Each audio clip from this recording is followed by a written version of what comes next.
So tell me one book you read, and then you find yourself rereading it again. Tell me one. Write that, type that on the comments below.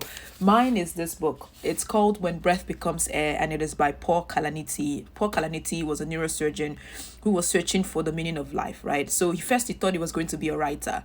And so he went to Stanford, in school. He was learning all these things, philosophy, because he was really searching for how the human mind comes to understand the meaning of life, right? So then he realizes during his educational journey that, oh my God, the best way for me to understand this is really to learn how the brain works. So he decided that he was going to become a neurosurgeon, which he did.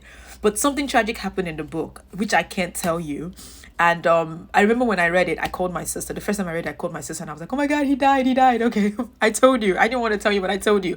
But even my saying that shouldn't stop you from getting your copy and reading, because there's so much wisdom here. And then, there's so much knowledge.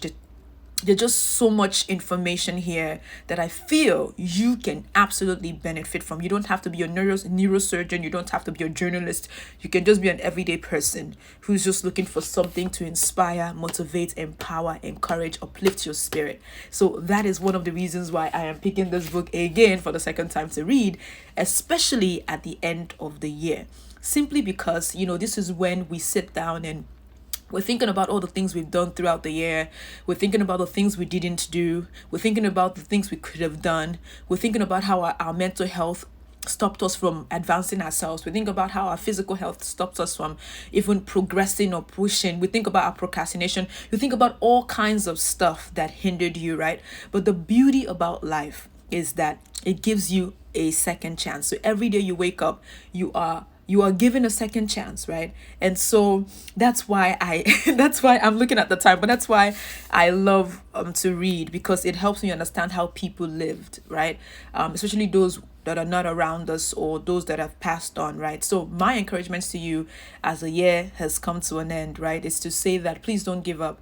Always know that when you wake up, life gives you second chances, and use that second chances to your advantage, because truly though our time here on earth is pretty short, and this book kind of put me in that space, helped me realize that, hey, listen, I know it's difficult, I know it's tough, but your purpose here is, you have a time cap, right? There's a time limit to the time that we have here. So we want to make sure that we do our best to fulfill what it is that it's in our hearts and in our souls. And we may have hard time starting, but don't you dare ever stop. Like, whatever you do, don't stop, don't give up, don't stop thinking about it, don't stop pushing yourself, don't stop going. Keep going, as my mother would say. Keep going, don't give up. That's my mother's favorite words. But anyhow, so I really, really enjoyed this book. I'm not done yet, but it's my book for December. And I'm reading it again, and I'm so excited about just kind of combing through and reading it for the second time rather, and taking my time. So I do want to recommend it. It's called When Breath Becomes Air. It is indeed a powerful book. It is one that will make you cry because it did make me cry. And then reading it for the second time, obviously you're learning something new again. So anyhow, my name is Moitinya. I'm a visual storyteller who happens to be visually impaired. I love to read books, by the way, if you haven't noticed. And I also love taking articles online and breaking them down.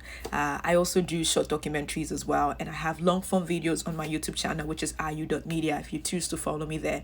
Thank you again for watching. Happy holidays to you and your family. And I'll see you again next time.